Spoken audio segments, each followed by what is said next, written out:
Hi, this is Jamie from Master Addons. This is an Elementor add-on plugin. It has a lot of free elements and extensions which are enough to create an awesome website.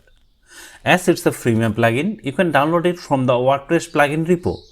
If you want to get the pro version, then check the pricing page from our official website. Link is given below for both free and pro versions.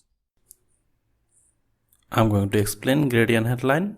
So created a section and now searching gradient headline element. Okay, let's drag this and you will see the default look. Now you can define your heading tag.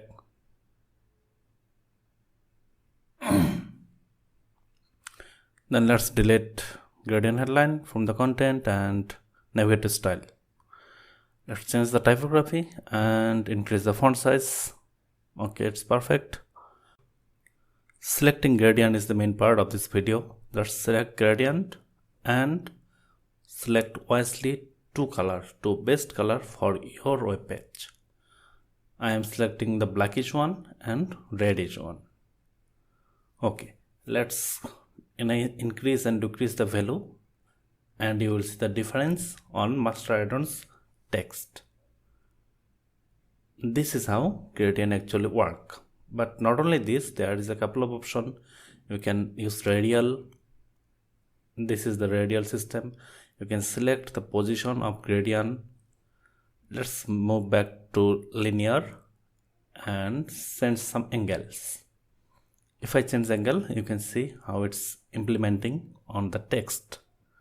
Let's keep 180 and showing you another system of gradient.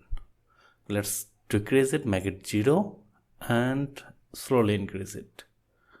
Okay, you can see a nice double colored effect in a single title.